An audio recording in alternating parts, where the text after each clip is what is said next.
tumble down into the sea below. Raspberry, what was your face?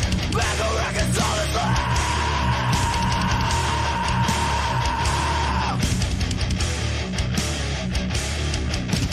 This is your brain. This is your lifetime. This is your final fight. This is your brain. This is your lifetime. This is where it ends.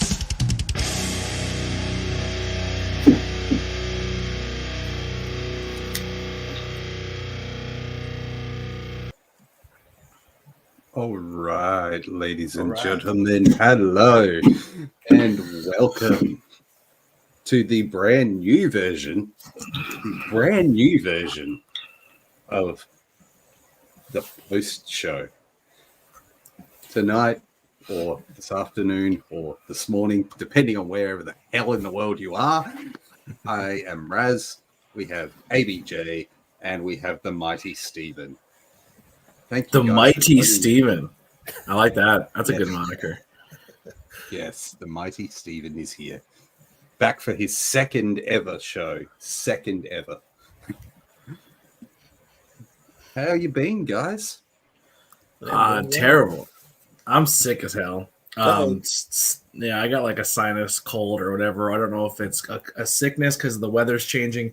If I got the bug from Lily this weekend because she was kind of feeling under the weather. We went to like 3 wrestling shows together, or if it's just the dust and I have a sinus infection from this new factory job I started. So I probably sound like crap. I apologize, but we're here. We're here. Yes, we are. Yes, we are. Don't mind me. I'm just trying to take a photo of something, but it's not working. Lame. You got to zoom out if you're trying to take something low that low, you know. You got to zoom in and see. It's because it's so small. Oh, okay. But like the Steven, shirt. how are you, my friend? That shirt. What's that? I like the shirt. Thank you. Little scissor me action here tonight. I think my first post-show Dynamite where I can say I am also an AEW champion alongside Raz here. As you can see, AEW title in the background. I do have to step away for 1 second, so you guys can start without me. That's okay. That's okay. Welcome. How you been, Steven? I am doing well, Raz. How are you been doing, buddy? I am good. We are going to start talking about the show very shortly, but as you can see, all new setup, brand new house brand new. I say brand new, but it's an old house, but it's somewhere to live. Let's put it that way. Hey, like to set up where the AEW title is. I love that I was able to do that. I love that I was able to get it on there, and I wasn't screwed over by it as such. So we got to get you an AEW title so that we can all have one. That'd be nice, but hey, I'm not much of a title. I'm not much of a collector myself. But I know you're not much of a collector, but still. Me neither. I'm always broke. I love the business, though. Get rid of that freaking message. How do I get rid of messages on Twitch? What are we doing? I need to get rid of that message on Twitch. Oh, that yeah, that one. I don't know. Don't worry about it. We'll get rid of it later. Yeah, true. Yep. Hello, gents. Good to see Steven on camera finally. Yes. Yeah. Yes. Finally. It is great. It is great to have Steven here. It is always great. So, we started the show tonight with Tony Schiavone in the back, with interviewing MJF. MJF obviously receives a phone call from Adam Cole, which they put up on the video on the screen nearby. And then we get Garcia interrupting, and then Roddy Strong wheels his way in. What did you guys think of that first little bit? Fun. I think it's weird that they're showing Roderick Strong on like Dark, like the old, like not Dark, but the maybe the less acknowledged show where he's been getting out of the wheelchair and beating people up and then running back into it. And they're not really acknowledging on Wednesday shows, which is interesting. Little bit of information, I feel. Like they're pretending it's not happening, but he's been doing it. You know what I mean? Type deal. But it's fun. It's another layer to this MJF onion that we're watching now. I'll go out and say it right now. Clip it, put it out there. It's better than the Bloodline story. I don't care what anyone has to say. If you say AEW doesn't have storytelling, I disagree. And I'm the same person that's been saying WWE doesn't have any storytelling unless you're a Judgment Day or Bloodline fan. And now they're one and the same because they're coinciding with each other. But this is how you have a world champion who everyone feels like they want what the world champion has. If you're in a wrestling company or if there's a guy who has a top prize, everyone should be jockeying for that top prize. We've had 2 years of Roman Reigns and everyone kind of forgets the world title picture and no one seems to want it. It's boring. You know what I mean? I mean, you're not wrong there, ABJ. You are not wrong. Like, Roman has had title defenses, but they've all been people coming at him and then him dominating with his family. Or even like when the Usos were tag team champions for almost 2 years. No, there was no tag team division. And if there was a tag team division, they all fought each other, but never acted like they wanted to be number one contenders. It's like, oh, cool, we have a really long dominant championship run, but was it really dominant? Because no one really cared about your title in your company. Like, no one's like, I want to be the world champ. Right now, AEW is kind of in a point where, you know, Joe wants the title.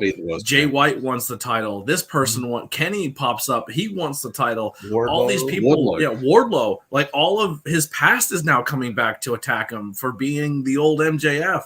So you have all these people who want the world title. Now you have this devil. Adam Cole wants the title, but now he's hurt. Like there's so like that's the top prize in the company, and everybody wants a piece of it. And he's also defending these tag team titles. Yeah, you're not wrong. Like, you've got all of that, and it's one of those things that you never know. Like this is what we needed in wrestling. This is what has been needed. We haven't needed just a dominant champion who uses other people to get him further. We needed someone whose their eyes are on the prize, sort of thing. Everyone's eyes are on the prize, and this is the way it should be. Yeah. And I mean, listen, there's nothing wrong with that style of storytelling for a champion too. But like on the flip side of things, we had almost a 2-year run with Brock Lesnar where he was never on TV. And that was their selling point to why you should hate him as the world champion, because he doesn't care about the company. And then he comes in, wins, crushes everybody who he wrestles, and then disappears for another 3 or 4 months, and then comes back at another major pay-per-view. And it's like rinse and repeat with Roman. Oh, we're not going to put him on TV every week. We're not going to acknowledge the fact that he's there. We're not going to say he's there. Nobody cares about his title. He shows up a week before a show, says, I guess I'm fighting you, goes and fights him, wins dirty, and leaves. And it's just like, but people are still cheering him, so they're trying to purposely do this to get people to hate him, but it's just, I don't know. It's not my cup of tea, and this is why I tune in on Wednesdays. Yeah. You bring in the Brock Lesnar situation there, and you're right. It's exactly what everybody hated from Lesnar. It's what everybody hated, that he was a part-time champion, that he didn't show up to the company. And then Drew McIntyre eliminated him, and everyone's like, we want Drew, he's the guy. And then the pandemic hit, so he never really got that full oomph, you know. And Drew became the guy for a temporary amount of time, and as you said, live crowds though. No live crowds, no real way to push him to the next level of being the main guy of the show. So totally. But that's not the Roderick Strong shirt though. And yeah. I like the Juice Robinson shirt. I want a rock hard shirt. Yeah, I want a rock hard shirt. I gotta say, AEW knows how to sell shirts. Like they know what to put on a shirt, and they have done some amazing things. That Adam shirt's great. The Sesame one that you're wearing's great. The Better Than You, Baby. The MJF one that he was wearing at the end of the show. Yeah. I call them the boxing style shirts where it's just like the name, maybe a catchphrase, just a simple, like, I love them. They're my favorite. Usually they're Balboa type shirt. Yeah. They remind me of the old boxing t-shirts. That's why I call them the boxing shirts. But like you get them in the pro wrestling crates like, you know what I mean? Like the Daniel Bryan one where it was like Daniel Bryan, the American Dragon, head kicking sins, you know what I mean? Like just I don't know, those shirts are really good. Really, really good. They really are. The first match of the show is MJF defending his title against Daniel Garcia. What did you guys think of the match itself and the way they played the entertainment side of things as well into the match? Go ahead, Steven. Well, I thought that's a good wrestling match, MJF and Garcia. I enjoyed the match. I liked the counter at the end from the Scorpion to that submission hold. I forgot the name of the submission hold they named for MJF. But it was a good counter. The salt of the earth? Huh?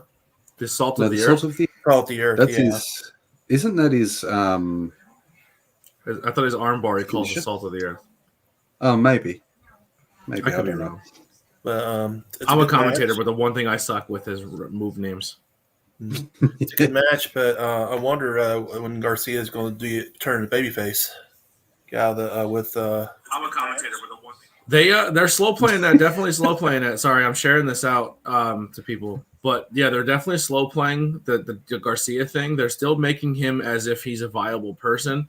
They're making it so he is someone who is like considered a top level guy. He can go out there and wrestle some of the top people of the company, but they're also still playing him as this heel. And when he loses, it's like he's losing because he's conflicted with his team. And if he's a professional wrestler or a sports entertainer, but at any moment they can flip that switch with him and make him a top guy, which I like what they're doing with him because they're not ready to cook with him yet, but they're simmering him. They have him cooking there, you know? Yeah, but you don't want the frog in the water situation. You don't want the frog in the water situation where you rise the temperature so slowly that the frog doesn't realize he's being burnt. Sure, but I mean, we're going to talk about somebody else later on this show who I feel they're doing the same thing with, but his run feels like a very early MJF run. But we'll get to that later. Yep. So next up after that match, obviously MJF wins the match. We get the Mark Briscoe video hyping up the match for tonight. Very well done video in my eyes. I think AEW is getting a lot better with what they do. Yes, dem boys. With the video packages they're putting out and the way they're putting them together. I think they've done really, really well in investing money in that. Yeah, when they cut out the stuff that they're not supposed to show on TV, their backstage stuff is getting a lot better. Yeah, we're live, pal. Oh, Keith Lee, take 27. I gotta admit that was hilarious for the show. It's funny, but you do not need to be putting that on TV. No, but it also keeps that sense of these guys are working and they're at a job. Yeah, I know it's supposed to look professional. I know it's supposed to be you don't see what happens beyond beyond the scenes or behind the scenes. You only see what is there. But I think it looked fantastic, and I thought it was funny. So, next up was Darby and Sting versus the Outrunners. What do we think about the Outrunners? I'm gonna be honest. Darby and Sting came out, and I stopped paying attention. That one picture they showed the picture of them promoting this match. One of the Outrunners kind of looked like Nikita Cole going.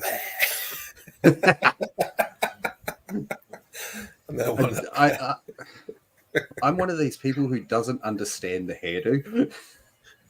I don't I understand. couldn't even. I'm going to be completely honest, man. I could not even tell you what they look like. When Darby and Sting music hit, I just mentally tuned out. Like, I respect Sting and everything he's done for this business. Mm-hmm. I just never attached myself to him as one of my wrestlers. He's never been someone that, like, I need to go see a Sting match. Sting is the most cool. Like, to me, he's just a dude with face paint, and I just don't see the allure for him. Like, you can't put spooky face paint on a guy, and for me to be like, he's the next coolest thing, it just doesn't do it for me. So, I miss the old Sting, the beach Sting. For me, everyone says that, but that guy hasn't been around for 40 years. You know what I mean? For me, in the 90s, it was the fact of the Crow and the Crow being like a cult. Yeah, I seen that. I go, this is lazy. You're not even original. You're stealing something from a movie. That's like if someone walked out and wrestled as Batman, but didn't acknowledge the fact they're wearing a Batman costume. I just think it's dumb. But in saying that, you got to remember who pitched that idea. Don't care. Love them. Don't care. Scott It's Hall. still bad. Scott Hall pitched the idea. And Scott Hall's a notorious drug head. You know, at the time he was probably high. And Sting should have realized this is not a good idea. Sure, it made him a ton of money, but for me, it just didn't work. It worked. It worked. Because wrestling fans are sometimes stupid. All right, it is what it is. I mean, we are fantastically stupid. I mean, you saw my fantasy booking in the chat. You saw my fantasy booking. Yeah, terrible. It would be amazing, but at the same time, never going to happen. But listen, he had a chance to go to Impact, and he tried to, make something original, and then he just took Heath Ledger's Joker because it was popular. Main Event Mafia, Sting, Joe, Kurt Angle. If Sting can take a Fountain of Youth pill right now, he would reinvent himself again. But he would probably just do, Joaquin Phoenix's version of the Joker. Mm-hmm. Stinger, baby, we're gonna put some color on your face. Yeah, Dusty roads. Just not for me. Not for me. Fair enough, man. Fair enough, and that's fine. I tried. I really tried to get into Darby. I just can't. I can't either. I just can't. My kid loves Darby, but I can see. Listen, I see all the allure of why a Darby Allin is fun to watch, but I look at Darby and then I just say he's. I love Jeff Hardy too. I respect everything Jeff Hardy did in the business, but it's like besides him jumping off of high things and killing his body, is there enough character and charisma there for me to care about? And the answer is really no. No. In my opinion, though, like Darby he's that little goth kid that kids are going to idolize no matter what. Sure. And they'll grow into their wrestlers. They'll grow into the better wrestlers. They'll start with people like Darby, and then they'll move on to people who they think are better. Like Kalen, his favorite is Cody. Cody. Do I judge him on that? Maybe a little. I mean, bit. Cody's your modern day version of your Hogan. He's your modern day version of your John Cena. He's just the easily digestible golden baby face that a young kid can get into. Yeah. And Kalen also loves Darby because of the whole stunts. But honestly, if you watch AEW right now, they don't really have that giant golden baby face Cody Rhodes character right now. They don't. And the closest thing we have to that right now is probably Darby. Yeah. You're not wrong. And like, think about that right now. Who is their number one? Like, everybody in the company is either a tweener or a heel, where it's kind of cool to be the bad guy. That's essentially all of AEW right now. There's really not that golden baby face, good prevails over evil guy right now. I can see it with Darby being that, but I can also see why people do not like him and why people do not want him to be the face of the company, because of outside influences. He's 5'2" and 112 pounds, and he just him walking around with the world title looks weird. I don't know. That's just me. You're not wrong. It would look weird. So when Darby's climbing that mountain, I bet Tony Khan's got to be worrying about, please don't get hurt. I'd be saying so. I mean, Stephen has not Stephen, bloody hell. Darby's obviously contracted to AEW, so Yeah. he would have to be worried in some way about it. Actually, I lied. Another golden babyface guy, but he's kind of getting an edge to him now too. Is Orange Cassidy? Yeah. You're not wrong. You're not wrong there, APJ.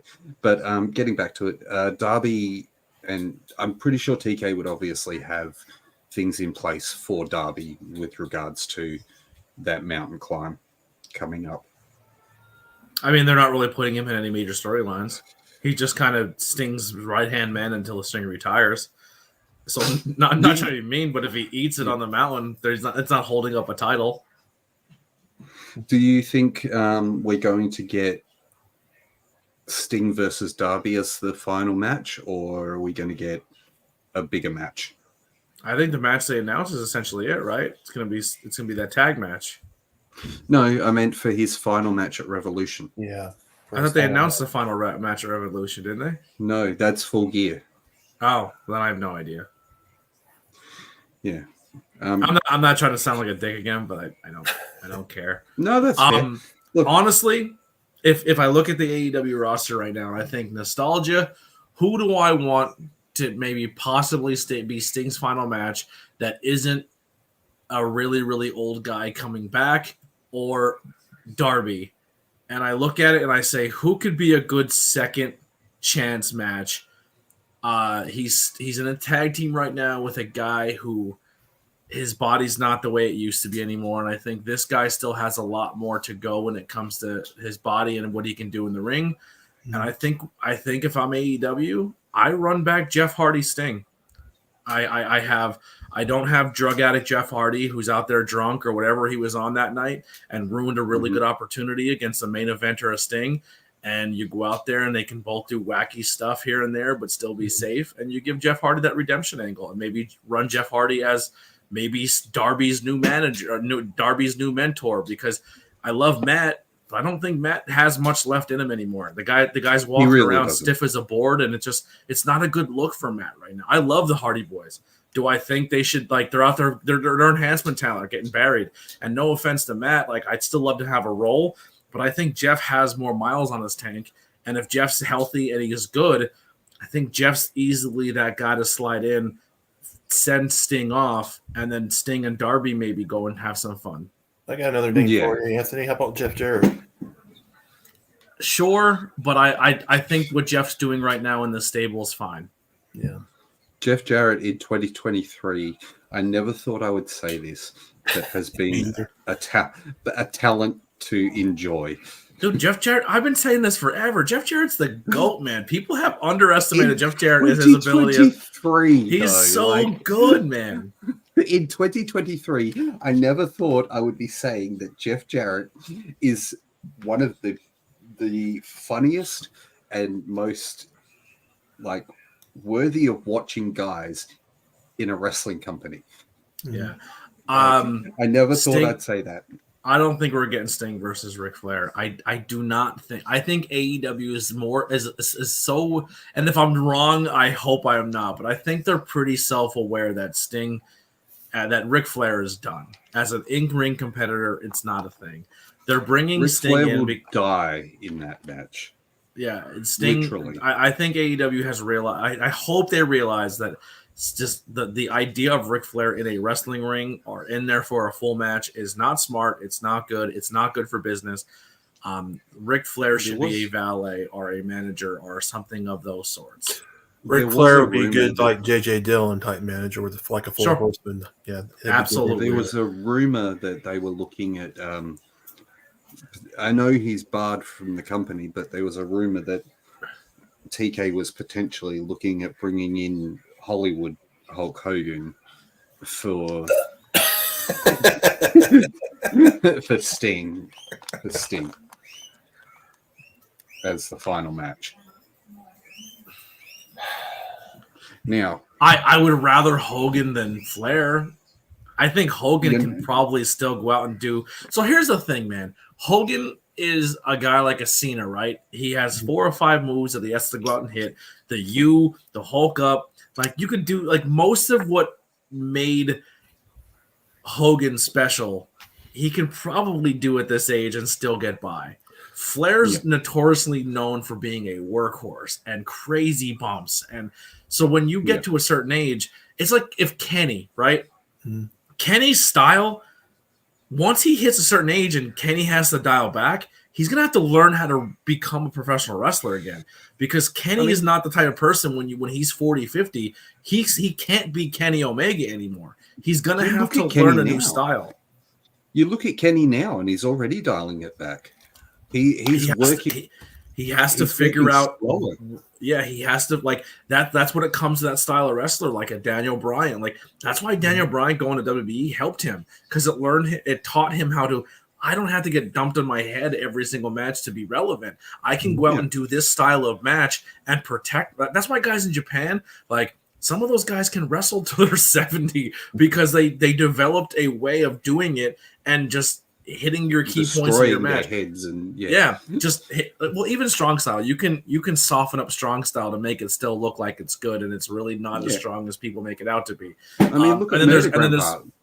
Murder Grandpa's a fine example. Murder Grandpa, for the most part, you're having a pretty safe match when you're working with Murder Grandpa. He makes you look like you're dying, but I think a majority of what he's doing, you're very safe. Not a lot of guys that worked him recently in the States are walking around paralyzed or look like they were dead after. There's the old joke, you don't want to meet him in a side street. But, you do. He's a sweetheart. But he's also the sweetest guy that you'll ever meet. Yeah. I would rather have Goldberg than Hogan, to be honest with you. Be hilarious, but what I'm saying that's all from Steven. That's all from Steven. It's been great, Steven. You're doing great. See you later. No, but would you rather have Goldberg than Hogan, though? What I'm saying is, I think Hogan can put together a match that can still stay true to a Hogan match, where I think Ric Flair just can't do that. He can't do what makes him Ric Flair anymore. Yeah. You're not wrong. You're not wrong. Flair can't move as good as he used to. Mm-hmm. And I'm not a Flair guy. I've never been a Flair guy. Like Sean. Once Sean hit a certain age where Sean couldn't do what Sean did anymore, that's what made Sean special. And he's like, I got to get out because I'm not gonna be that guy who can do that stuff. You know what I mean? Like, and then we go to Saudi Arabia. And then a lot of money came. But he was still able to get it done. But he knows he can't do that on a consistent basis. He was able to get it done until he tears himself apart in Saudi Arabia. Yeah. But anyway, that's a whole nother story. I want to be honest. I don't think he was the problem in that match. I think if you look at the 4 people in that ring, I think Sean looked the freshest as a daisy than all of them. I mean, you're not wrong. Like, they all looked pretty horrible. Yeah. But Sean was probably the best of the lot. Yes. Anyway, on to our next one, which was the Hikaru Shida Tony Storm interview. In the black and white. Keeping with Shida's theme, with Tony Storm's theme of being the diva or the show, like the showcase, or no, what was the word? The showgirl sort of style. What are we thinking of this whole Tony Storm? I think she's wildly entertaining, and Shida is Shida. And I think it's getting to the point where Shida's a great wrestler, but once we get past that bell, can she carry that character to be a top person in the company? She's been a champion 3 times, and all 3 times, can you go back and relive your favorite Shida moment or your favorite time as Shida as a character? I can't. Do you think we're going to get a possible heel version, like a more heel version of Shida from this? I don't think it matters. What is she going to do, like promo-wise, character-wise? What is Shida? Nothing really in that realm, unfortunately. I think she's very talented in the ring, but like Tony Storm has developed now a character, something you can put on a t-shirt, something you can sell, something you can market. I think it's only a matter of time before Tony Storm is your new AEW World Champion. Chin up, tits out, and watch out for the shoe. Yep. I mean, it's on a t-shirt. Yep. And yes, Phil, you are a theatre kid. We know that, and you're right. It does hit home to those theatre What's the kids. point of having Cheetah like a short title run? Like it's like time after time, another short title run for her. You brought this up previously, ABJ. Transitional champion. Mm-hmm. And it sucks because she's a good transitional champion. She's good to go out there, get a win, test the waters of what the women's division can be. Because even right now, Toni Storm essentially is their only thing in the women's division right now that's actually working. The TBS title has its own little thing, but right now they're really scrambling on what to do with that world title picture. Britt Baker's not involved.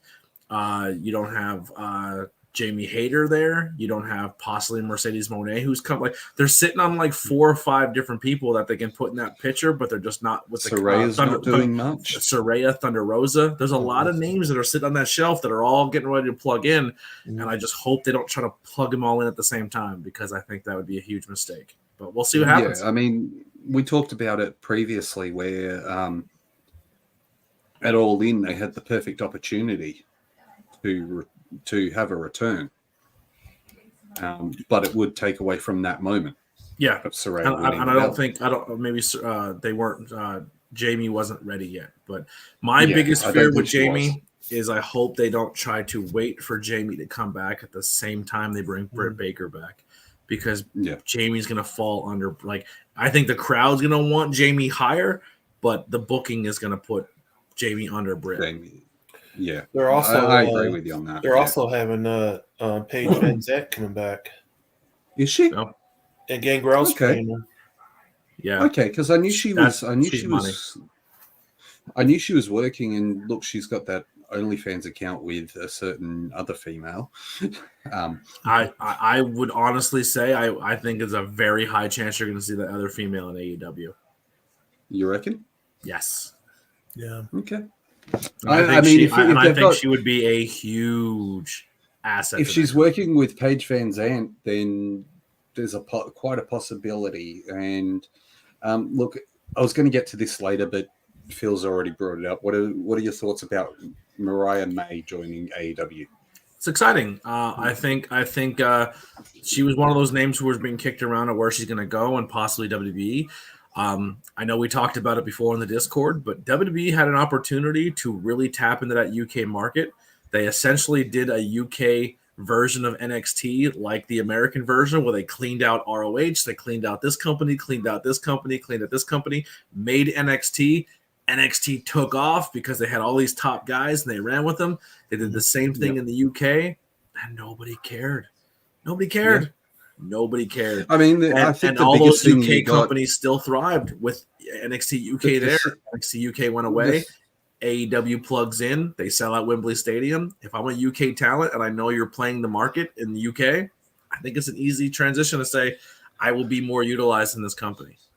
I think that one thing WWE did was smart, was putting the belt on Rhea when she was NXT Women's Champion. Yeah. In the UK. And then they had Toni Storm, but then didn't utilize her properly on the main roster.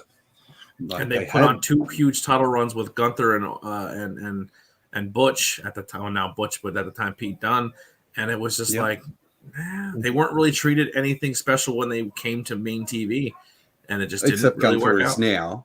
Gunther is now, but I think Gunther is now, but I think Gunther's a fine IC title. Everyone's talking about Gunther as a world champion. I don't think. I think if Gunther had threatened to leave, he wouldn't be.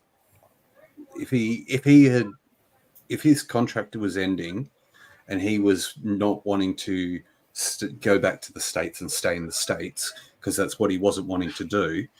I think that's part of the reason he got such an IC title push. I don't. Well, Gunther's not able to travel anyway for 6 months. Because he's not able to leave the U.S. Because of his contract, because of his visa. Oh. Well, the biggest thing with Gunther, man, is, and I was kind of saying before, the guy's been the top guy of a company before, and the company went under. You know what I'm saying? Like, yes, but that also happened because WWE went in and cleaned out their roster. Yeah, but if you go in and clean out your entire like UK is not that big, and if you go in and clean out the entire UK's wrestling company, and the other ones are still thriving, even though your main guys all went to NXT UK, that's not like that's not good. Like you know what I'm saying? No. Like you're not No. enough draw power to say I need to go watch NXT UK. They still supported Rev Pro. They still supported Defy and Progress, and all those companies still did okay. And it's just like, well, is Gunther the draw or is the promote? Like, they're more passionate about their promotion than WWE coming in and swapping everything away. Do I think if Gunther came back, he would make a good living in the UK? 100%. But on a world scale, can Gunther be a world champion? That I know this is not WWE talk, but like what I'm saying is I'm not sure if he's that top level guy that people are making him out to be. I think he's a good I think he's a great IC champion. I think he's someone you can put in that role. But I think when he gets to that main title, I don't know if he's going to carry the weight. I don't think he's not ready for it yet. If they give him some time, but I don't. I think he would have a great world title run as world heavyweight champion. But I think he's a good contender for the world champion, but I wouldn't put it on him. Yeah. And if I do put him on him, he would be a transitional champion. Yeah, that's what I mean. I think he would have a great run as world heavyweight champion, as in Seth's belt, but he would never make it to the face of the company with Roman's belt. See, I think it's diminishing. I think both world titles are both world titles. I mean, we're talking about Roman's title about being this big prestigious thing, but it's never used. I honestly, right now, I care more about Seth's title than I do Roman's.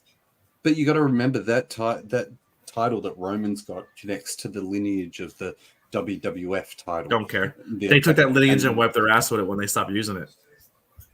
They wiped the ass of the bloody world heavyweight title when they stopped using that in the day.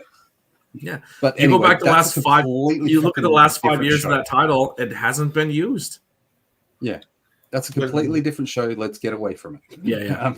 But yes, I think Mariah May is a good contender. I would book Mariah. I'd book Mariah May as a fangirl of Toni Storm.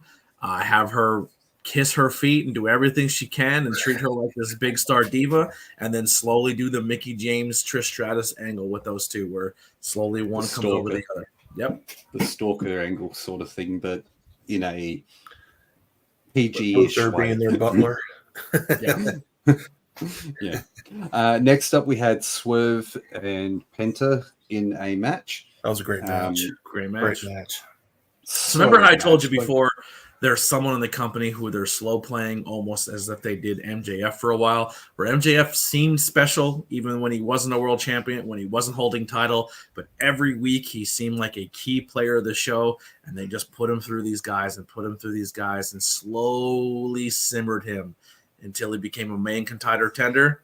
That's Swerve Strickland right now. I'm saying it here first on Raz's channel, your first black AEW World Champion. I could see Swerve winning the tournament. They got a Winter is Coming tournament coming up in the middle of December. I say sadly because I didn't really get into Swerve when he first jumped in. I never got into him when he was in WWE and never got into him when he first came into the company. I think he's definitely proving himself more as a value to the company. He's definitely proving himself as a talent that can work, and he'll have some mainstream appeal if he keeps up with his rap music career as well. I've been a big fan of Swerve since he was in MLW. Yeah, dude is killing it. Yeah, absolutely killing it. I'm not saying the guy isn't good. I'm not saying that he won't make history as the first ever black AEW world champion. I just think that for me, I didn't feel it when he first came in, but I can see where you're going with it. They went crazy. He was one of the top 3 pops in Wembley. Yeah, that stadium. When they said not only that, and they said like Wembley Stadium was like Swerve's house. I was like, yo, people are catching on to him. Like he's doing news, like he's doing stuff like outside of wrestling too. Like he's on the news. He's doing like when they go to towns, he does press for like the small TV company. Like Yeah. he's slowly chipping away at it and getting his name closer. And then the dance, Like crowds getting. I think though, if the problem like I said with Garcia, the problem is, do we have the frog in the pot situation where the water starts cold and you bring the heat up that little bit by little bit, and it gets to the point where it's boiling and the frog finally gets cooked. MJF was doing storylines at one point in time with Brian Pillman Jr. Yeah.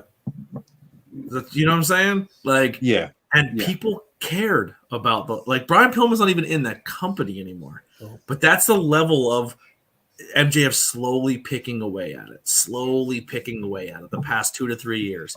And now you also had that he was the guy who turned on Cody. Mm-hmm. And he had the backing from Cody at that point in time. So people kind of knew him anyway. Yeah. And Swerve kind of has the same thing. People have known him on a mainstream level from WWE, but he never quite got there. And they just he's slowly picking away at the roster. And right now, him kind of feuding with a former world champion, and if he comes out on top, that's just another notch in his belt. Like Daniel Garcia has a win over Daniel Bryan. Like all those slow little things you can slowly build off of and not rush it to the top. Because if you rush it, you get up there and it's like a dog chasing a car. He finally catches it and he has no idea what to do with it. Just let them keep cooking. You know what I mean? Yep. Now another thing to bring into that is exactly what you said. The former world champion, he arrives with the chair after the match, and then attacks Swerve and then hits a dead eye off the stage onto the tables. Mm-hmm. I am of the opinion this is exactly what we needed for Hangman. This is a great way for him to reestablish himself as a connection with the fans. What do you think? I think we might have a slowly build Hangman heel turn after losing Swerve to Full Gear. I can really see that. I mean, later on we get a hint of something else with regards to a sort of heel turnish, which I can see where you're going with that, like him and a certain other tag team being heels. Yeah. But, this is where the road where the pavement meets the road, right? You have two guys in your company. One guy is, at the end of the day, he's elite. He's gonna get that love. He's gonna get that shine. He's gonna get that push. Do you push an elite guy over a possible guy who can be, like we're saying earlier, that next top guy of your company? One of these guys have to lose, and how do you book them after a loss? Usually when the dirty heel goes and breaks into the babyface's house and threatens and does stuff with their kids and their family, that usually leads to them getting their comeuppance and they lose, and then the other guy gets one over it. But if you want to make this guy special and get some wins, it's going to be interesting how this plays out going forward, because this is where Swerve meets a guy that is content. He's a former world champion. He's elite. He's everything about Hangman is right there. Mm-hmm. Let's see if they actually put one over on the other. I can see where you're going with that, and it definitely will be interesting to see how it plays out, see whether or not they keep the push going for Swerve, whether or not they keep the Hangman, like a potential heel turn with Hangman there, and you get the double turn sort of style, because as you said, Prince Nana is getting fans with that dance. So you're getting a heck ton of that, and people are, as you said, saying Swerve's house whenever that's played over the speakers. So, yeah. Next up was Jay White backstage interviewing with the title. Much for muchness in regards to that. Don Callis video game promo. Thoughts on that? That was fun. Once again, this is what I was saying. AEW is getting really good with their video packages. Sponsored by Sega. I think they did really well with this.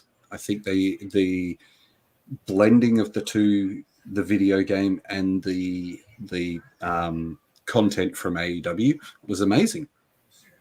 And let's I think just not make it a Texas Chainsaw style match. Let's not get a little too crazy with it, even though it's sponsored by Sega. Yeah, Mountain Dew pitch black match. Yeah, I don't need Slim Jim all over the screen. Every single inch of the screen is whatever this Slim Jim. Everyone has Slim Jim hats on. And let's not go crazy. You know what Cinnamon I mean? Toast Crunch. Jesus, Cinnamon Toast Crunch. Yeah. You put your money on a match, you get your money's worth. You know what I mean? Like, yeah. Jesus, bro, you try to do that on the independent scene. If I sponsor a match on the independent scene, I get the commentary to say, "Oh, this match is sponsored by the ABJ podcast," and that's the only thing I get. I don't even have a wrestler come out wear my T-shirt. It's, you know what I mean? Or you get it from the ring announcer saying this match is brought to you by the ABJ podcast or you're getting everything. You're getting everything almost. You're even getting a handy from AEW or WWE when you get a. They're giving you their firstborn. They're like, it's crazy. They're like, they're sacrificing kids. It's nuts, man. Sponsored by Pizza Hut. I mean, it was a Domino's commercial. Come on, it wasn't a Pizza Hut. It was a Domino's commercial. I mean, Nick Gage took a pizza cutter to Jericho's head, and they ran a Domino's commercial. Yep. That's exactly what I was going with. Yeah. Well, I'm saying, no, WWE did the Pizza Hut, and the promo before with New Day was a Pizza Hut commercial. Then they did the match.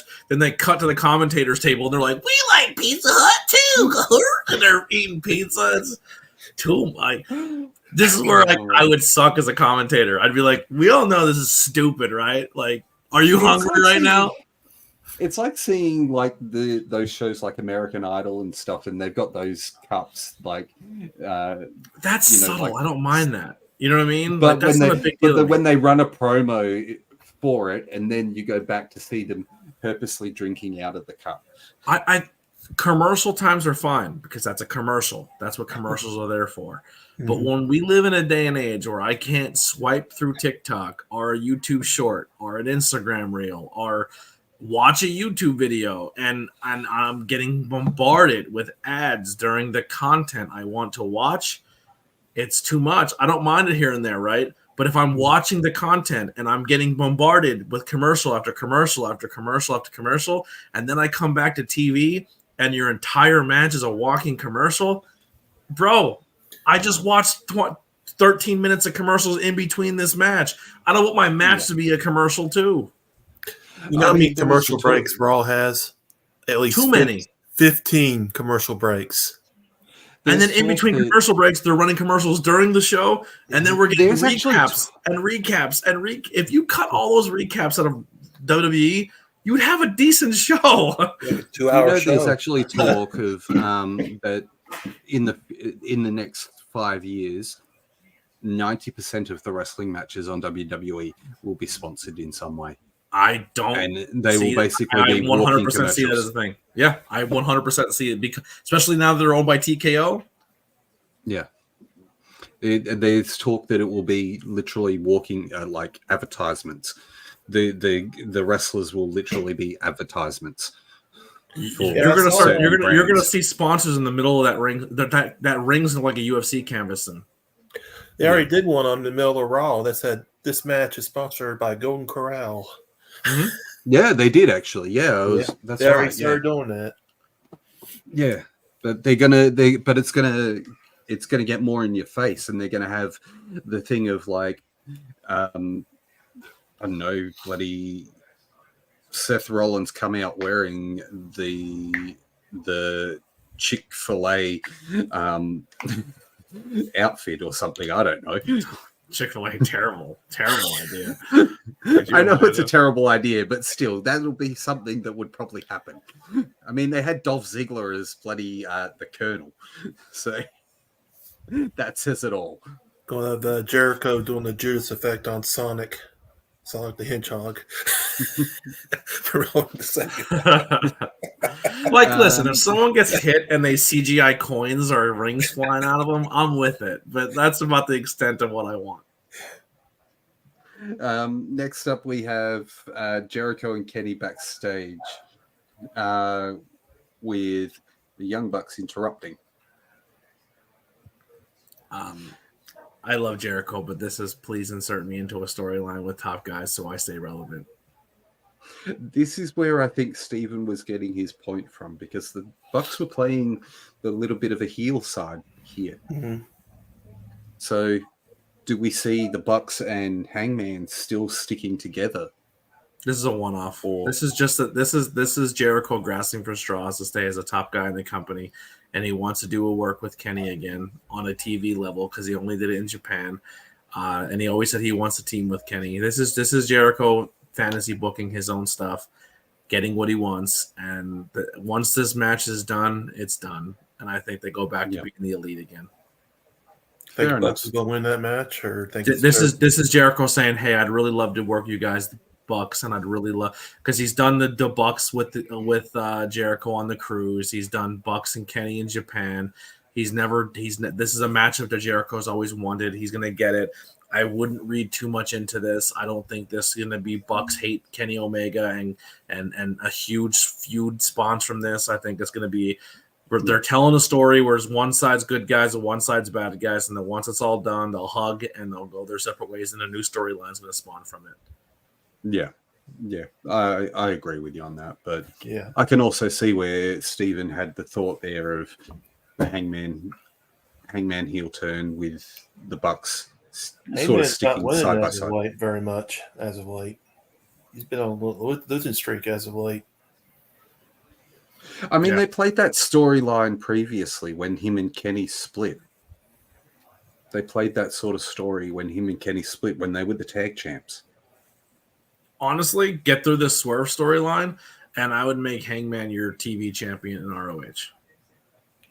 Man, I really thought the belt's vacant now. Title.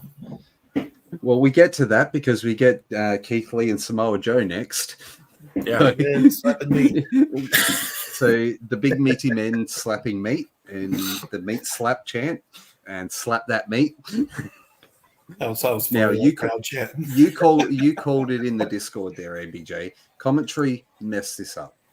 Yes, so they're toting a line, right? So they want to make jokes to it and they want to allude to it.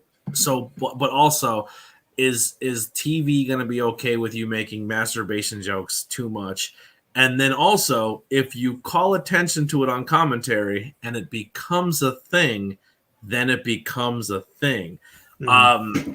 So that's where you have to realize is like, does it diminish wrestlers in that vein where if you're going to be two big guys, it's going to be just this always it's going to be the play of meaty men slap. It's already there. That no matter what we do, that's in lexicon. But honestly, it got to a point when you have two big guys in the ring. Boring as shit, and they're usually always the same match. But if this adds an element to it that makes people care about it, then lean into it. But also if you're going to lean into it on commentary, you got to go for it. You can't just be like, oh, that's a fun chant. Well, I don't know what they're saying. Oh, you know. And then there's 8 seconds of dead air. And they're like, anyway, if you're going to make the joke, make the joke. You know what I mean? Yeah, and this is where I feel like where sometimes commentary wants to be too cool when sometimes you have to let your inhibitions down and guard down and just make the joke. You know what I mean? Like I think you said it best. Like comedy comes from just being relaxed and being comfortable and just being yourself. And you're right. They tried to force the comedy and it didn't really work. It's like when you go watch a comedian and they're trying to force the jokes when you can tell it's unnatural for them to tell those sort of jokes. Yeah. Listen, there's a lot of I'm not saying I'm the funniest guy in the room and I'm not saying I'm hilarious, but I feel like there's a lot of times on commentary where people try to be funny and they're just not funny people. And that's not a knock against them as people. They're great broadcasters. They're great play-by-play. They're great color. But comedy's not your thing. And sometimes when people try to do it, it falls completely flat. And sometimes people have to work at it to find out what is funny and how to grow. But you know what I mean? So maybe it takes time. I think there's moments where I think they are funny, but I think there's sometimes where it does fall a little flat as well. Yep. Agreed with you there. So Keith Lee loses this match by being choked out completely. And then Samoa Joe gets on the mic, declares that he's vacating the ROH TV title, and then challenges MJF for the world title. Yeah. Now, this I can will go say back this. to where you I were think talking. this is where fans also need to be fun and be part of the show, but also know when you're overdoing it, because I think it took away a lot from the match. Yeah. Like it's fun to do the Rock what or the Stone Cold what or the LA Knight, yeah, but when you overkill it, you ruin it for everybody. And I think that's where wrestling fans need to learn to follow themselves to tote that line. Look, we said it in London, ABJ. The yeah chant got fucking annoying. It got fucking annoying. And we were waiting for a train, and all we could hear was that yeah chant. Yeah. Dumb. And it was horrendous. It was horrendous. This is why I question the intelligence level of wrestling fans sometimes. Take some earplugs with you. This is easy to say. But so we've got the TV title vacated now. I think you have a good point there. Chuck Hangman into that section of the company. Give him the TV title, or at least a contender for that TV title. I think Hangman would be a great television title, work his way up, and I think he's someone that can be a world champion of ROH soon. You know what I mean? Like, I think he could be ROH world champion, and it's not a knock against him. Make ROH more relevant so it means something more. You know what I mean? Like, yeah, there's going to be a new, probably a new champion at Final Battle. They're going to have probably a TV title. Well, they're going to have to, because the title's vacated now. So. Yeah, it's free to watch on the Honor Club. We have a Snapchat chat that I was invited into, and they're cool people. But they come from things from a wrestling fan standpoint, and it's not so much the business standpoint. And one of the people were saying that they don't like this, that Joe should have to lose his title to, you know what I mean? And I get that, but from a booking standpoint, Joe can't lose a television championship and then still look like a top contender for the world championship. Because why doesn't the TV guy go, well, wait, I beat this guy and I'm this champion and this guy's getting a world title shot? That diminishes his value. And all he's doing is just holding up this title by going out and crushing everybody, because if he takes that loss, he no longer looks like a world championship contender. So I think it was a smart move of being like, listen, this title's fine, but I'm on to bigger and better things. Whoever wants it can have it. I don't care anymore. I want that. And I think that was a smart way for Joe's character to put that over. And look, it goes back to the old school mentality of a certain title as a stepping stone. You use that title to get to the next level. Yeah. And that's what that was what the idea behind the old IC title was. The Intercontinental Champion was one of the next in line. They were to be built up and to be one of the next in line for that World Heavyweight title run, or to be a contender. Yeah. And I think that this is the way they could work that TV title, is that you become the TV champion, you put the effort in, you become the workhorse of the company, and then you step up and you go to the next level. I think Dalton Castle's probably going to get that title. I'm thinking. I don't hate that. But the problem with that is then Dalton Castle's not a contender for an AEW world title. He can go be a champion. He's talking about the ROH TV title. Yeah, that's what I mean. Yeah. But then he's not a contender for the world title of AEW. So he can't use that as a stepping stone for that world title, but he can use it to step towards the ROH world title. Because he's been the ROH world champion before, and he did it with a broken back. Like, the dude did it with a broken back. So, yeah. But anyway, different story. Next up, we got Hook and Orange Cassidy backstage. You brought this up before. We're seeing a bit more of an edge to Orange Cassidy. Orange Cassidy I'm- needs this win. He has yet to conquer a top level guy. Every time he went up against a top level guy and it had significance or value or a title, he's always come up short. So I like how he kind of said, like, sure, I have this title, but I picked the bones clean of a hurt Ray Phoenix. It doesn't mean the same to me. I have to beat you. I would think love that's- to see Mox win, though. I really would love it, though. The more and more I see these promos from Orange Cassidy, or I think Orange is going to try and get it. He's going to need that win. Yeah, I think Orange needs the win, but I think Mox will. I think this feud is great because it puts Orange on that level. Again, it brings him back to that level. He's already had a match with the World Championship on the line. He's already faced Chris Jericho. He's now going up against one of the biggest names in the company to actually. And to, they could have a really good feud that lasts a few months and eventually culminates in a massive match. yeah, I think Orange got to get the win here. We're going to have a tag match for, I think, next week. Next week, yeah. Yep. We got Hook and Orange versus Yuta and Moxley. And Yuta and Hook is a cool little rivalry too, if done Yeah. right. Yeah.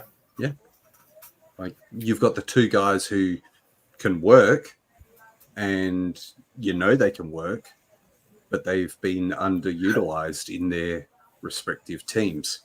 Yeah.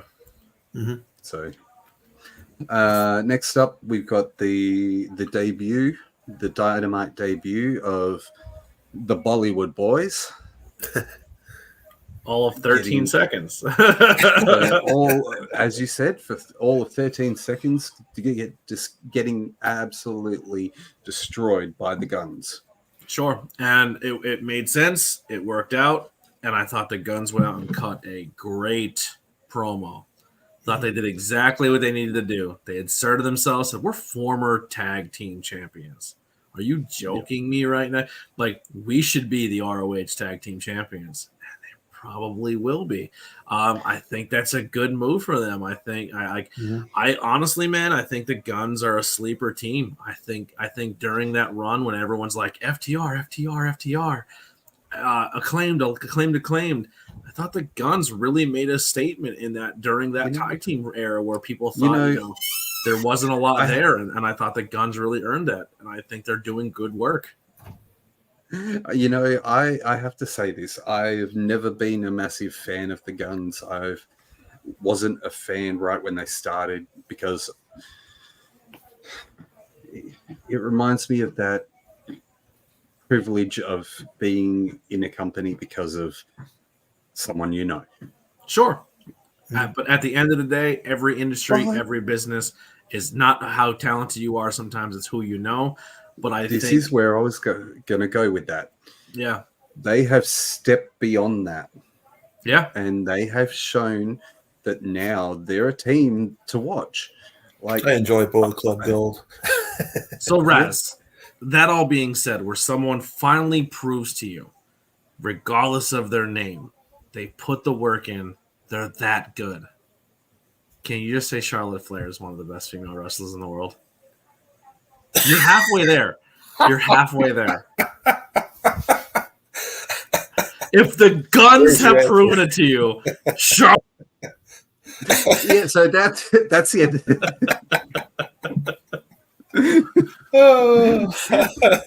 Look, I will admit that Charlotte Flair is a good worker. I will admit that she does have some talent. Do I think she would be where she is without that name? No. I think she's earned it. I think she has stepped beyond that. I see where you're coming from, but I also say, in my eyes, if she didn't have that name, if she was never associated with Ric Flair in any way, would she be almost a 15-time women's world champion now? Correct me if Do I'm you wrong. really think that? I honestly think bell to bell, talent to talent, look, everything about her is a professional wrestler, regardless of her last name does not say Flair. If Correct she me if I'm came wrong, into the though. company, Correct me if I'm wrong, though. If Reed was still alive, she would not even get in the wrestling business. that is correct. She's not doing it for her dad's last name. She's doing it for her brother's. I know that, and I respect that. I absolutely respect that she's doing it for her brother, not because of her dad. I respect that. I respect what she can do in that ring. I respect that she's a great athlete. What I'm asking here is, if she came into the company, imagine she was like a fresh-faced Billy Starks, 18 years old. Never had an association with Ric Flair whatsoever. Never had any association with wrestling in that regard. Like, do you think in the time that she's been in the company, she would have had that evolution, to steal their pay-per-view name, that evolution to being the most decorated women's champion in the company history? I do. I honestly do. I just, like I said, I think everything about her look, her in-ring ability, her athleticism, she could have been an Olympic volleyball player. Like, she's super athletic, super talented. She has a great size, great physique. I'm not denying her abilities. I think everything about her screams professional wrestling. I do not deny her abilities. Yeah. Did she get more popular after? Because when she first had NXT, she tried to not lean into the Flair thing. She tried to develop her own character. Everybody knew who she was. Exactly. And she goes, "Why am I just going to walk away from what everybody already says I am anyway? Sure, I'm a Flair." And then she leaned into it. She leaned into that character. She started putting the robes on, and she transformed herself into that character. But at the end of the day, you still have to sell that character. And I think she has done it.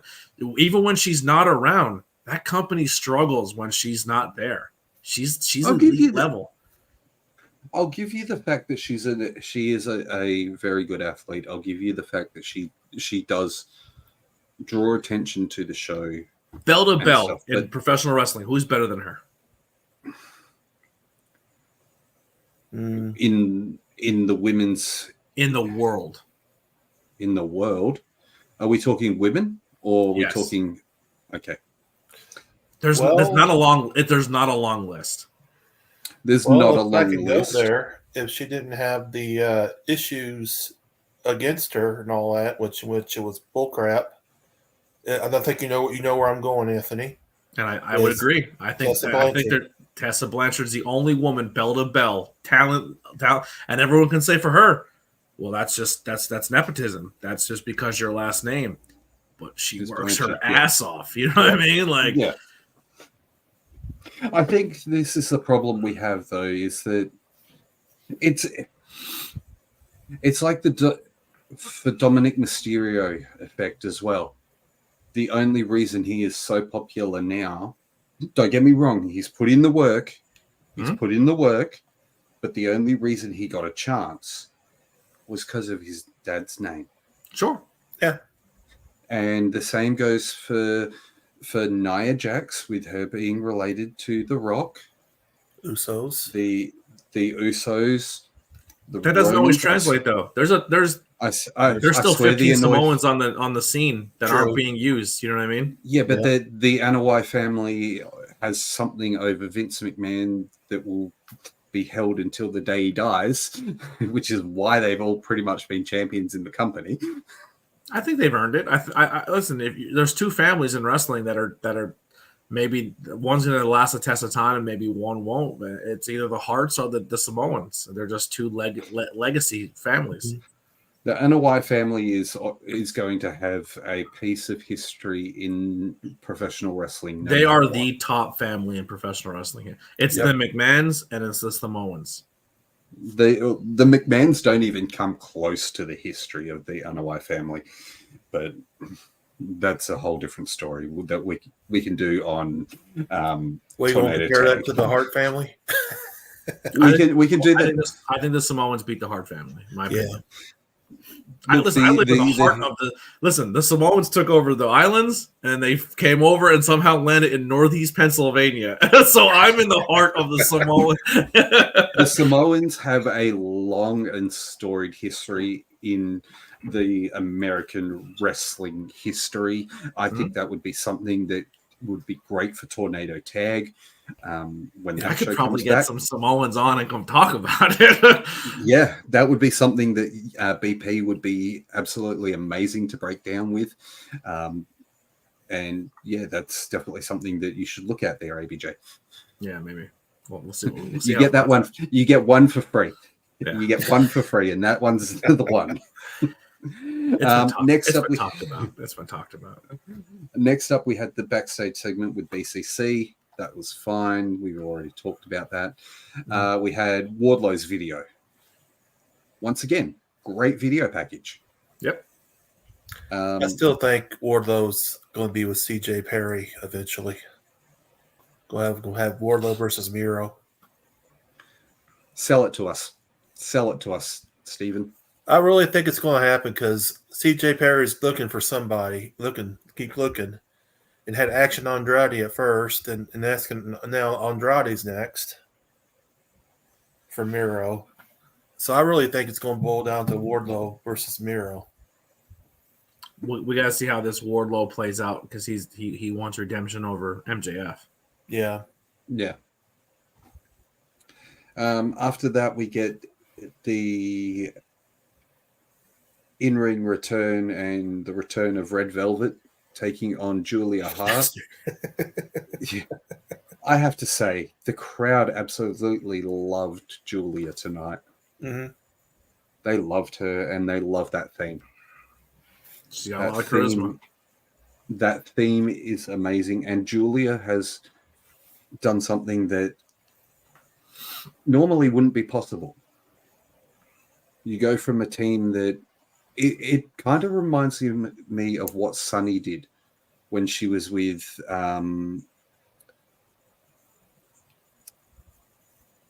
was it Chris Candido? Yeah, Chris Candido in WWE. Okay. When she first moved and then went to the LOD. Yikes. When I think of LOD, I try to erase the Sunny's era of that. Yeah. I see where you're building off it.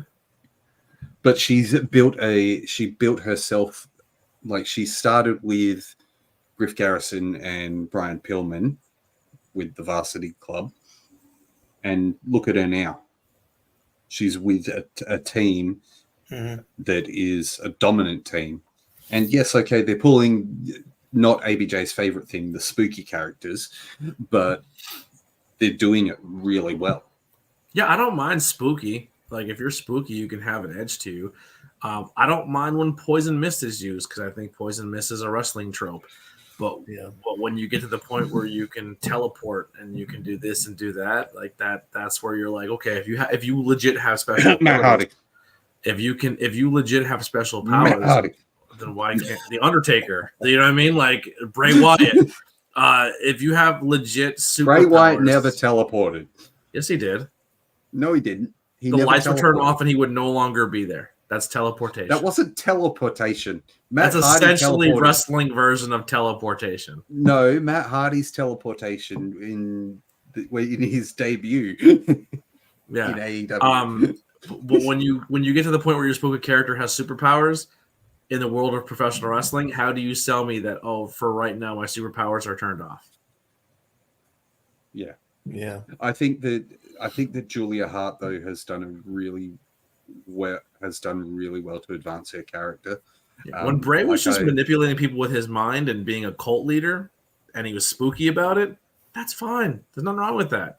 That's what essentially the House of Black is for the most part. You know what I mean? I wish they were being utilized more, but I mean, like they are on Collision. They're more a Collision team now than they are a Dynamite team. Unfortunately, it sucks because Collision is tanking in the ratings, but Collision is still a damn good show. Like they do. Speaking of Collision, it's going to be very interesting how they're going to compete with SmackDown next Friday. I think Collision will go. AEW will go all in on it. Same with WWE. Probably have all the same War Games. There's a lot of TV deals that are changing up. CW just picked up NXT. NXT dropped NWA. Yep, and the rumor is Raw's being shopped around, and supposedly Potentially it might also go to CW as well, or maybe even ESPN. And if it goes to ESPN, it is talked about. It may not be on Monday nights anymore. Monday Night Raw may not be a thing coming into the near future. And So look, I think if Wednesday that's Night Wars. no, I don't think we'll get.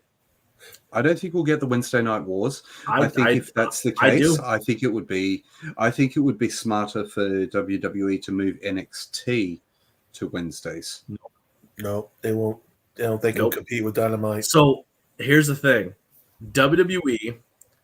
I don't think Billy Corgan screwed up. I think that whole the smoke screen they put on TV was just exactly that, a smoke screen. If you had the opportunity to buy NWA and use it, or NXT, you're taking NXT. It's a WWE brand.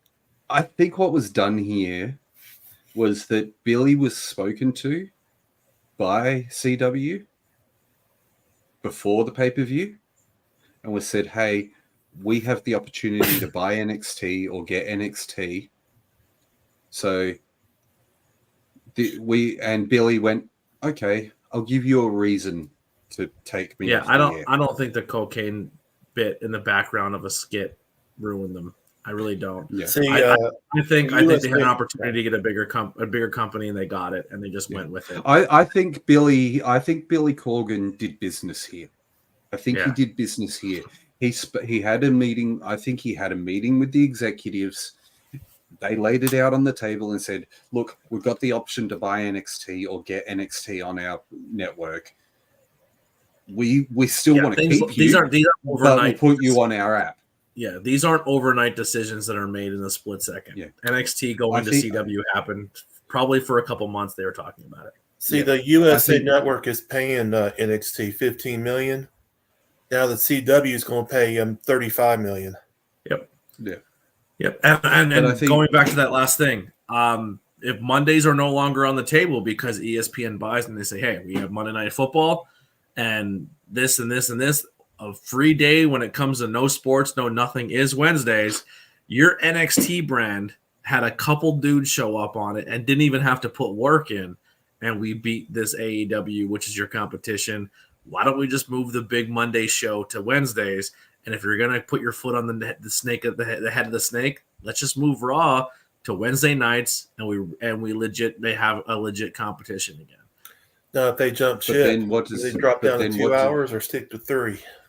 That would be a decision there. I would say they still. What does AEW do to? They stay the course. They stay the course. Mm-hmm. There's nothing wrong what's happening on television right now in AEW. Honestly, before when NXT was going to war with AEW in the early stages, when NXT was still black and gold, everybody loved AEW, right? And there was nothing wrong with AEW. It was still a fine show. But I think when it came down to the wrestling side of things, I think NXT was putting on a better wrestling show, and AEW was doing a lot of gaga. And I think they flipped now. I think WWE is more of a marketing, in-your-face commercials gaga, and AEW now is putting on a good, entertaining wrestling show. Mm-hmm. Fair enough. Listen, if AEW loses every single week to them in the ratings and they get out bet, like WWE is a marketing company that has been around for 30, 40 plus years. A company coming in 5 years, 4 years is not going to compete at that level. They can try, they can do that, but they're going to come short for quite some time, and that's fine. But still be there. Like, people think all of a sudden that AEW has to die for WWE to feel like they beat them, and I just think that's a stupid mentality. There's still Japan. There's still Stardom. There's if you zoom out of the wrestling landscape, there's thousands and thousands of companies in the world. Yeah. There's thousands of wrestling companies everywhere. It's just in America alone, though. This is the problem. That a lot of the wrestling companies don't translate to America. They don't their styles don't translate well to American audiences. I disagree. And it's different for you, ABJ. It's different for you as someone who has a drive and a passion for the industry. And No, you know what it comes down to? The indies. A lot of companies in the world, yes, they've got great stories, they've got great wrestlers, they've got great talent, but they don't have the production value and they don't have the stories that Americans. This is not to sound rude to you guys, but Americans are dumbed down on what they've been offered by WWE for 20 damn years.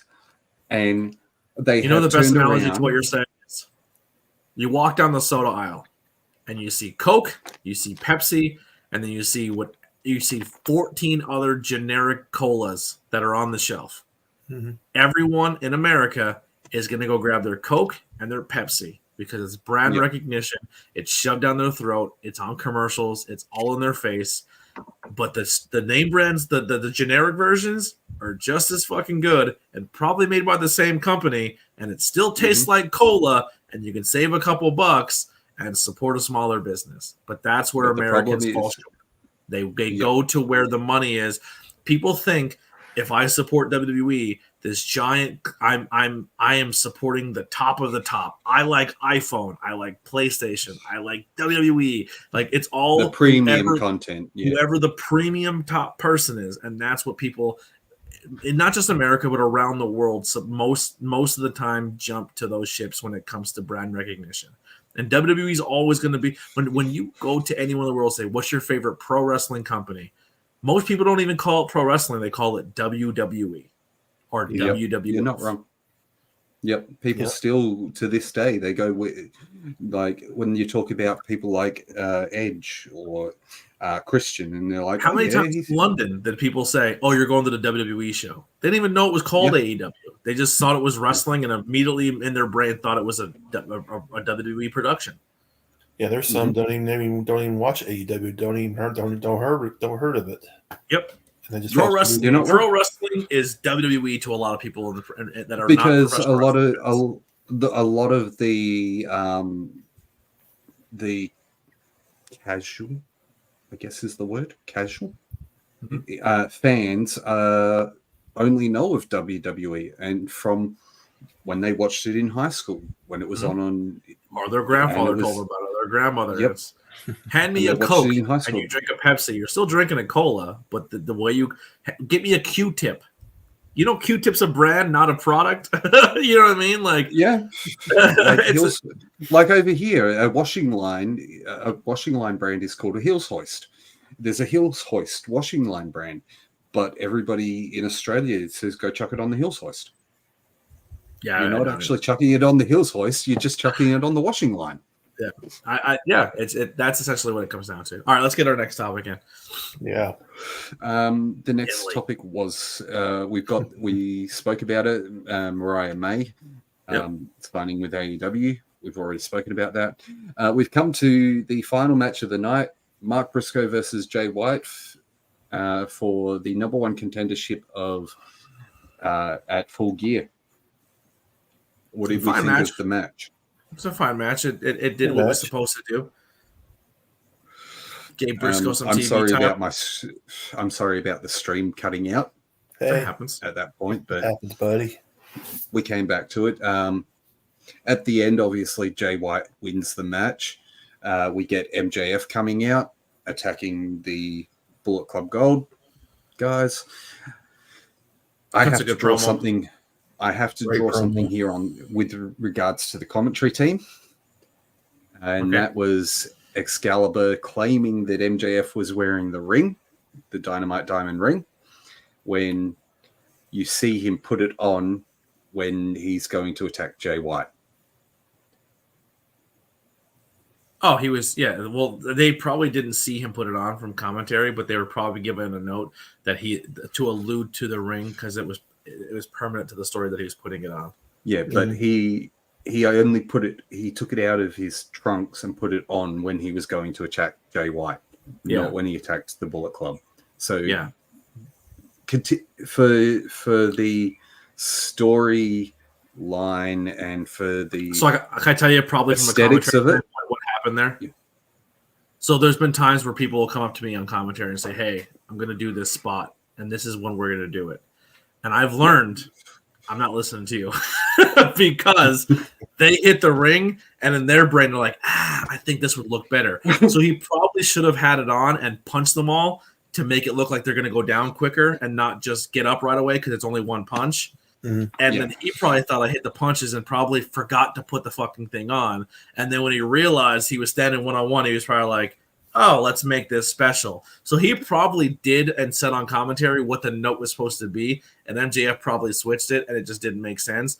That happens all the time between notes from the ring and commentary, and that's where I actually learned to like, cool, man, tell me whatever you want. I'm going to call it how I see it because that happens way too often. That's fair. That's fair. Okay, that's a little bit of inside information. So yeah, because when he punched them with a closed fist, is he that strong to take them all out one punch? No, and they haven't been worked. They haven't been beaten up at all. They're still fresh. So realistically, he probably should have had the ring on because it makes more sense for them to fall out and not get up right away and act like they're not dead from one MJF punch. But he probably forgot and then put it on at the last second. Like, oh, now I'm one-on-one with you. I'm putting it on, and then they. Yeah. We then get him having the promo, cutting that promo. Great promo. And then the lights go out, and we get the video up on the AEW screen of the Acclaimed being attacked backstage. So here's where it gets interesting. When they first jumped in the back, Switchblade, there was 3 of them, correct? Yes, and the fourth was the devil. Yeah, the fourth was now there's 4, and the devil was not seen. No, and I would say 2 of those guys looked big. Yeah, they're 2 big guys. There was 2 huge close to guys. 300 pounds. Yeah, the one dude was solid. Yeah. There's 2 guys right now on the independent scene who are not under contract anymore that have ties to MJF. Mm-hmm. Rich Holiday and Alexander Hammerstone. I'm not saying one of those guys, Alex Hammerstone, but he was pretty big. Yeah, he was. They are really leaning into MLW talent on AEW and using them properly. 2 of those guys might be like. This devil thing could just be MJF being a scumbag again. Like, you know what I mean? Like, there's so many angles this can go, and that's what makes it exciting. Now, this is where I'm going to bring in my fantasy booking from the Discord. Yeah. So, as I said in the Discord, we have Full Gear coming up. Mm-hmm. The show goes off without a hitch. MJF defends the title. At the end of the show, you see the devil on the stage, and that's how you end the show. The next week after, we have Survivor Series. You open the show of Survivor Series with Symphony for the Devil playing, and the devil walks out onto Survivor Series. It'll never happen. And then the devil brings out the infamous red bag. But instead of revealing himself as WWE talent, he reveals himself as the real AEW World's Champion. And he's there with his team for War Games. Yeah, unfortunately not going to happen. But it's fun. I know. It's fun. As I said, I don't think AEW and WWE will work together anytime soon. Could you imagine if they did even with Vince not in the picture? I think there's too many shots across the bow from each other that I don't see that being a thing. Could you imagine what it would be like if that fantasy booking happened? Yes, that would be awesome. How the it'd be cool, but I think change. What's more likely and still very unlikely is that WWE has been saying we're not in talks with CM Punk. You can think whatever you want. We're not in talks. We're not. And everyone's like, he's going. I swear to God, it all works out. And WWE's trying to say, no, legit, seriously, stop leading into it. We don't want CM Punk. And AEW sitting back going, yeah, that's exactly what they would say. We don't want him either. He's a piece of shit. Get him out of here. And the devil is CM Punk. It'd be the greatest swerve in professional wrestling history. It would be better than Hogan turning NWO. I personally think you are not wrong.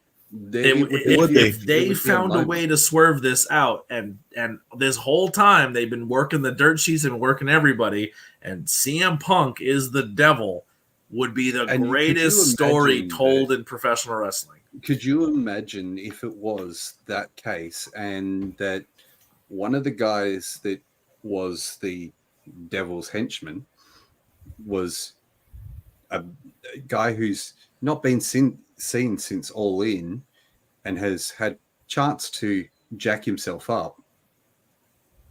Jack Perry. Could it have, imagine it as a work, like Jack Perry is actually teaming with CM Punk to make it such a huge moment. Maybe. Or maybe CM Punk brings in Hammerstone, Rich Holiday as two guys, and the other two could be has Jack Perry and I don't know, someone else. Or what if one of them is Mustafa Ali and the other one's Dolph Ziggler? Well, depending on his health, Kyle O'Reilly.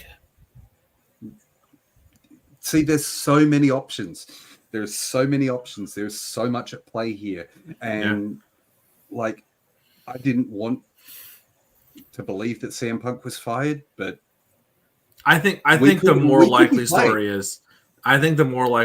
is he's been fired and he's going back to WWE and he will show up at Survivor I'll say Series. this: if Tony Khan has pulled the ultimate swerve card here and played us all, and you had this in mind from day fucking one, like, to make this huge, have MJF as your top babyface, and then you bring back CM Punk as the biggest heel in the company, that's going to change the way people look at pro wrestling. It would change the way people look at AEW. Yeah. AEW would finally, they would do something in AEW that WWE hasn't been able to do in years, and that's trick the audience. Beat the smart marks. If you beat the smart marks, the smart mark fans are going to jump ship. They're like, yo, they fucking got us. You know what I mean? And they're going to respect that, and they're going to follow it. And because WWE is so predictable, right? WWE is a PG little kid show. It's geared for little kids. It's, at the end of the day, WWE is becoming the little kid show, and most of their content is ha-ha, pee-pee, poo-poo jokes, and it's great for kids. AEW is more geared for an adult wrestling entertainment show, and they just need that one spark, and that would be it. But unfortunately, realistically, it's not going to be that spark. Realistically, yes, we know that it's TKO is owned by Dana White. TKO is owned by the Fertitta, like that not Fertitta Brothers, so they're not involved anymore. But their owner, like, they're ran by those people. Those people still love CM Punk. He's still doing commentary and broadcast work for them. Mm-hmm. He's going back. Like, it's not a Vince company anymore. It's not like Triple H is in charge of creative, but CM Punk is coming back into WWE, and his friends are higher level people than the people that he had problems with when he first got there. CM Punk is coming back to the company that he shit on Triple H and Vince McMahon publicly about, and said this company will only be good when you two doofuses are not in charge. And he's coming back, and they're not in charge anymore. It's happening. If Chicago comes and goes, and he's not there, the fans are going to hate it. Fans I can see Punk in the Royal Rumble as a surprise entrant if he's not going to be in Chicago. But if Chicago comes and goes, and he's not there, fans are going to be pissed, and they're not going to invest in Royal Rumble. They're not going to. What they're going to do is they're going to go, we got let down by the company. We've been let down because Cody didn't win the belt. Here's a question for you. Here's a question Sammy real quick. didn't win the belt. LA Knight's not winning the belt anytime soon. Like I told everyone, I don't care how much you say yeah or buy his T-shirt. He was never in the cards to be a top guy. He's going to be pushed to the top guy for you to buy enough of his nonsense, and then he's going to become the biggest mid-carder of the company. If CM Punk shows up and just says, "Hey, I'm back. I'll see you at Rumble. I'm entering the Royal Rumble." Does he become the odds-on favorite to win it right away? Well, it fucks up the storyline with Cody. It fucks up all storylines with Cody because you've built years. You've done now 2 years of building Cody to win and finish the story. But you bring in CM Punk and says, "I'm going to see you at Rumble," and he wins the fucking Rumble. He's going to go after the biggest dog in the fight, and that's Roman Reigns. He's going to want that main event spot that he never got. It fucks everything up for Cody. Too bad, so sad, baby. and what makes more money at that point? But then what does Cody do? Cody, who signed a multi-year deal because he was pigeonholed himself in AEW in a company he built. I mean, they always have a fail-safe where they say you have a Money in the Bank, you have Royal Rumble, and you have Elimination Chamber. And so 9 times out of 10, they always say whoever wins the Elimination Chamber gets the number 1 contender spot. Yeah. So there's ways that you can book 2 nights of WrestleMania and not have the Rumble be one of them. Yeah, but the problem we have there is that we've got Cody not getting the storyline finished. I think Cody winning the Rumble back-to-back years is stupid anyway. I'm going to be honest. It's a stupid thing, but it's like Cody left the company that he built. Mm-hmm. Why leave the company you built to go back and just be screwed over yet again? Because he's an idiot. It doesn't make fucking sense. Well, he wasn't also banking for the entire company to change hands the moment he went over there either. That is true. That is true.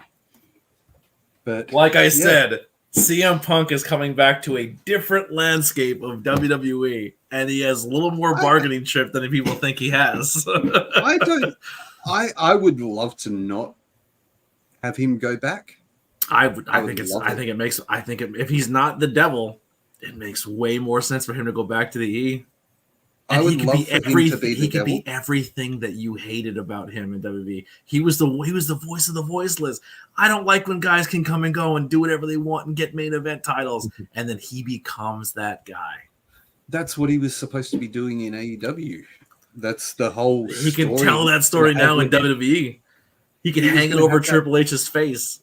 But he was going to have that Summer of Punk story with MJF being the Summer of Punk guy, and I think if he's the devil, it works brilliantly to have that Summer. All I'm saying is the chips are in CM Punk's hand. Either if he's secretly in AEW or if he goes back to WWE. Either way, it cuts the slice. He's the top guy in both companies day one. He's gonna either way. He draws money. He's gonna pull people into the show. Yo, he's gonna. It's the year of 2024 will be the year of CM Punk again, and it's gonna be either he's the devil or he's back home in WWE, and it's awesome for wrestling. Yeah, I guess we'll find out the hard way. Yep. So what if it's probably cheesy booking though? But what if it's Brett Baker in a devil mask? That is going to be the ultimate. It'd be a huge letdown. Yeah, it's going to be the ultimate letdown. It's going to be the ultimate letdown if it's Britt Baker. I think if it's CM Punk, it skyrockets AEW to beyond levels that they might be ready for. I don't think they're quite ready to go to that level yet. But in saying that, this would push them to make that change. Long shot. It's CM Punk. It's Adam Cole. It's MJF. Yeah. It could be Joe. I don't think it would be Joe. I don't think it would be Joe. It could be Wardlow. It could be Jack Perry, which I don't really buy that one. Roddy Strong. It could be Strong, or it could be someone completely new. I don't know. But We'll find out the hard way. your three front runners are for me are Punk, Punk, Adam, or MJF. Yeah. Probably 4 O'Reilly, probably. Yeah. But, Or Roderick Strong. Roderick Strong could be the devil. 5. Yeah. Yeah. But I think where we closing up shop here, it's been an hour and 45 minutes. I think we've said all we need to say. Yeah. Raz is taking care of some business real quick, but thank you guys for tuning in. We appreciate you all so much. We love you to death. Steven, anything you want to plug before Raz comes back? Well, as you well know, I don't really have a social media presence, but I would love to. I love to do this. I enjoy it very much. So you're saying OnlyFans is coming soon? No, It's not coming soon. It's already here. You can find Steven as the number one on OnlyFans. Oh, he's the Midnight Rider on the hub. It's Steven under a mask. And I apologize for dipping out just then. Had to take care of the kids. no problem, buddy. Murder children. But we're past the 12 o'clock. We're almost past the 12 o'clock hour, aren't we? Yeah, we're past 12. Yeah. Okay, cool. So it's all legal once it's past 12. Yeah. It's after dark. Yeah, so sorry about that. But Stephen, you were saying? I was just telling Anthony, I know I don't have a social media presence, but I enjoyed doing this. I really love this, And I love having you here, Stephen. It's really good to have you here. Your It's laptop's really kicking ass, man. Onboard mic and camera look great. Thank you. Yeah, and it's great to have ABJ back in the house as well. Like the guys. I could probably do this every other week because the other weeks I probably can't stay up till 12 like this and do post AEW because I have to get up early in the morning. Fair enough. That's fair enough. And I appreciate that. But it's always great to have you here, ABJ. We all know that you've been working your ass off, trying to earn some cash, and with what you're doing with your podcast and the 5 questions with ABJ as well. Yeah. Can I drop in our go for it. in your overlays some? We'll keep talking. I'm gonna drop some stuff and then I'll give you guys the exclusive first. Ooh, let's see some up and coming ABJ stuff.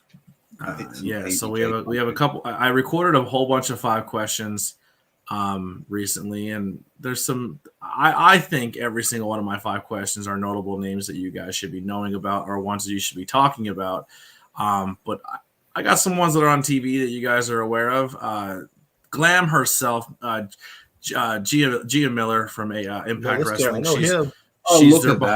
She's their behind-the-scenes interviewer as well as commentary and a few other promotions. She'll be on there soon. Rich Swann, former 205 Live, WWE Impact World Heavyweight Champion. Rich Swann is doing cool stuff. He'll be on there very soon. Getting close to the end of the year, a couple days after Christmas, Ace Austin will be on 5 questions, and then probably sometime next month or in the month of December, the ABJ podcast will be having Speedball Mike Bailey on. So first time ever, there's going to be some notable names coming on the podcast that are not just independent talent, but we're going to have some people popping up on the ABJ podcast. And Speedball's got a big match coming up on the 10th. What's that? Speedball's got a big match coming up on the 10th. He's wrestling. Who now? Zack Sabre Jr. Oh wow! So he had Ospreay now. Zack Sabre Jr. The guy's he's wrestling in Texas. And there you go. You guys saw it here first. It's going to appear on the ABJ podcast and on 5 Questions with ABJ. Go check him out on ABJ's channel. You can find him at Anthony Blackwell Jr. You can find the podcast on any of your streaming apps like Apple. Just or hit Spotify. 820 subscribers on YouTube, so we're getting there. We're slowly but surely grinding our way up and getting more and more views. I think we're at 1,700 plays on YouTube, so we're just about halfway there, or over halfway there for the 3,000 watch hours needed to be monetized. I mean, you're here on my channel, you can also scroll down and have a look at my featured content as well. That shows you who I support and who I push and who I follow. So ABJ is one of those. So, and there's plenty of guys out there. As of time saying this, we just hit 2 more subscribers, so we have 22 now. There you go. Wow, there you go. Look at you smashing it, ABJ. We're doing big things. It's been a hard road, but you're getting there, my friend. Listen, I much rather grind it bit by bit and get there than just all of a sudden one day get beg people for reviews and then it all comes in one shot and they don't stick around. You know what I mean? I don't want my subscriber count to be a vanity number. Anyone can pay for 1,000 subscribers or just beg people to stream. I want people who are going to subscribe and stay and watch and engage and be a part of the channel. Mm-hmm. Yeah, fair enough. And that's the way to be. That's the way to be. It's the only way to grow organically. You'll grow organically and you'll get the followers. So, other than that, anything else you want to promote there, ABJ? Just put a whole bunch of new stuff on the Teespring stuff. So there's a few more selections.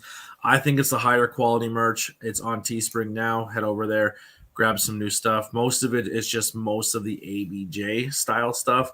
I don't have any of the spoof logos on there as of right now. It's just kind of ABJ exclusive. All my spoof logos, for the most part, are all on TeePublic. There's a few of them that were taken off due to copyright reasons, but they may be popping up on Teespring. But yeah, support logos by Hunter as well as Witchcrafts by Lily. My 2 logo people, they do amazing work. Yeah, they do. And join our Discord. Yep. And also, don't forget to check out Steven on the Hub. There he is, the Midnight Rider. I am the Midnight Ride Her. The Midnight Ride Her, hey, Stephen Chambers. I'm trying my best to get it. Can you make that your new gimmick? The Midnight Ride Her, Stephen Chambers. Get the Dusty Rhodes hat and the black mask. Yeah. But it has to be like RIDE, capital HER.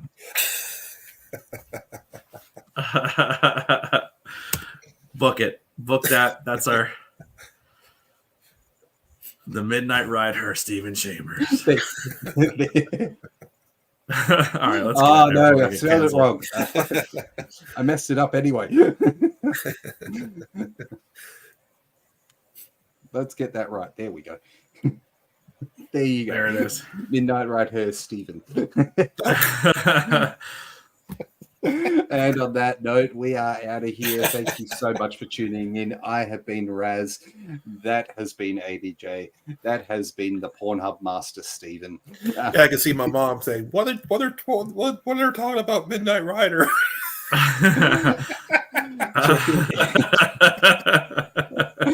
Check it all out on YouTube. I'm the Midnight Rider, Mom. Mind your own business. Take care, my friends. We will see you all again very, very soon.